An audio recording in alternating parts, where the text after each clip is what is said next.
कि आज असेंबली में सिर्फ तूफान बदतमीजी नहीं था, लेकिन इससे बढ़ के माओं और बहनों की इज्जतें उछाली गई।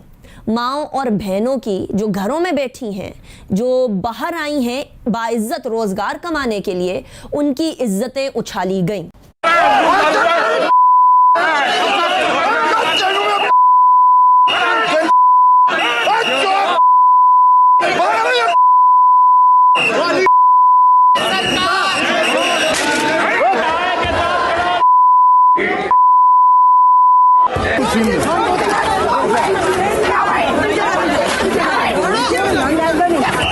पे आते हैं, मैं तो हैरान हो गया। हमारा दोस्त तुर्की वो कह रहा है कि हम एयरपोर्ट पे अपना एक फोर्स छोड़ेंगे जो तालिबान से एयरपोर्ट को प्रोटेक्ट करेगा। अरे भाई, आप कर क्या रहे हैं?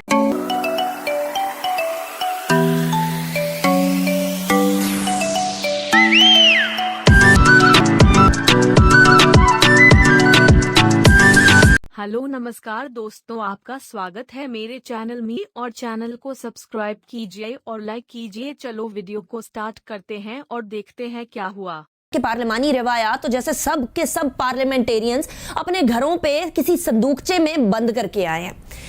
आज वफाकी असेंबली और सूबाई असेंबली दोनों में हालात मुख्तलिफ नहीं थे। एक तरफ वफाकी असेंबली के अंदर कायदे हिस्ब इख्तलाफ शहबाज शरीफ की तकरीर एक बार फिर नहीं होने दी ट्रेजरी बेंचेस की तरफ से, तो दूसरी तरफ आज सिंध असेंबली के अंदर बजट पेश किया जा रहा था।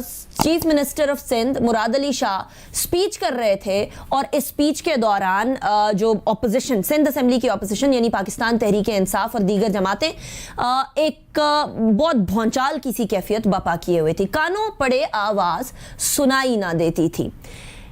सोने पे सुहागा ये कि आज असेंबली में सिर्फ तूफान बदतमीजी नहीं था, लेकिन इससे बढ़ के माओं और बहनों की इज्जतें उछाली गई। माओं और बहनों की जो घरों में बैठी हैं, जो बाहर आई हैं बाइज्जत रोजगार कमाने के लिए, उनकी इज्जतें उछाली गई।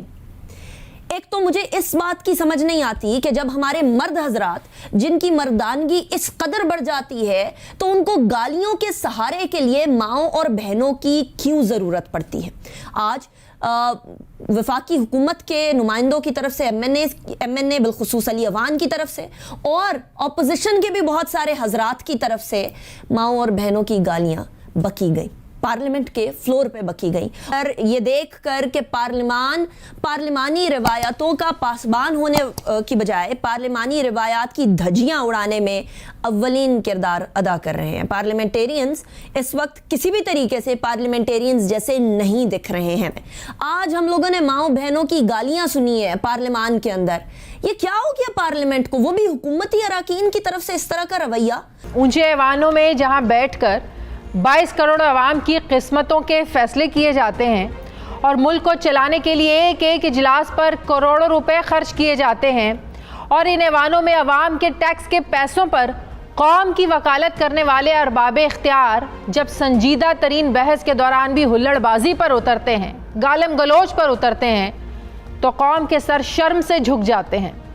वफाकी बजट पेश करते हुए पार्लियामेंट में जिस किस्म की धींगा मुश्ती और हुल्लड़बाजी के मनाजिर सामने आए, हमारे सबने देखे, वही हाल पंजाब में भी हुआ। सिंध असेंबली में भी बजट पेश जब किया गया, ये मनाजिर हमें देखने को मिले।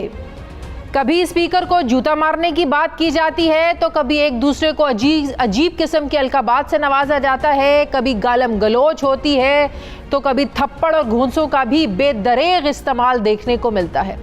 मेरे ख्याल में तो अखलाकियात और तहजीब के दायरे में रहकर बात करने के लिए, बहस करने के लिए किसी भी किस्म की कानून साजी की तो हरगिज़ ज़रूरत नहीं है। इन मुंतखब नुमाइंदों की पार्लियामेंट में संजीदगी का आलम देख कर अब ये बिल्कुल अंदाज़ा किया जा सकता है कि जो हजरात हैं ये मुल्क और कौम के फैसले करते हुए किस कदर संजीदगी का मुजाहरा करते होंगे। ये जो हुआ है, ऐसे मौके पे जब पाकिस्तान को यूनिटी इत्तेफाक की इतनी ज़रूरत है कि मैं आपको बता नहीं सकता, और कोई ऐसा मौका है ही नहीं हमारे हिस्ट्री में जिधर ऐसे वक्त हमें यूनिटी चाहिए, इत्तेफाक चाहिए। और वो देखिए इस असेंबली में क्या हो रहा है। तो क्या आप और मैं ये नहीं पूछ सकते कि ऐसे टाइम पे ये होना, इस असेंबली का फायदा क्या है? ये तो हमें डिवाइड कर रहे हैं। डेमोक्रेसी नहीं चल रहा है, हमें इत्तेफाक नहीं, नफरत फैल रहा है। तो मेरे ख्याल में कुछ करना चाहिए, नहीं तो ऐसा नफरत फैलते जाएगा तो हम वैसे ही ख़त्म हो जाएंगे, वैसे ही डिसॉल्व हो जाएंगे। किसी साजिश की ज़रूरत ही नहीं है। G7 की कम्युनिके देखें, उसमें एक लफ्ज़ नहीं है फ़लस्तीन के बारे में, एक लफ्ज़ नहीं है कश्मीर के बारे में। यकीन आप कर सकते हैं कि ऐसा G7 का मीटिंग हो और एक लफ्ज़ ना हो? आप मुझे बताएं इसका मतलब क्या है? इसका मतलब यह है कि जो दो बड़े मुसलमान कॉजेज़ हैं उनको तो इन्होंने रद्द कर दिया, मगर तुर्की तो अब आप आते हैं नेटो पे आते हैं। मैं तो हैरान हो गया, हमारा दोस्त तुर्की वो कह रहा है कि हम एयरपोर्ट पे अपना एक फोर्स छोड़ेंगे जो तालिबान से एयरपोर्ट को प्रोटेक्ट करेगा। अरे भाई, आप कर क्या रहे हैं? आपकी प्रोटेक्शन एयरपोर्ट की क्या ज़रूरत है? माने अमेरिका नहीं कर रहा है, वेस्ट नहीं कर रही है, नेटो नहीं कर रही है, और आप कह रहे हैं हम करना चाहते हैं। क्यों? कि आप उनको खुश करना चाहते हैं, नेटो को?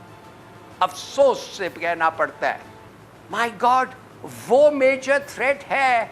$800 बिलियन अमेरिका खर्च करता है हर साल साइबर पे, स्पेस को वेपनाइज करने और अपने हथियारों को। 800 बिलियन। और चीन कितना खर्चता है?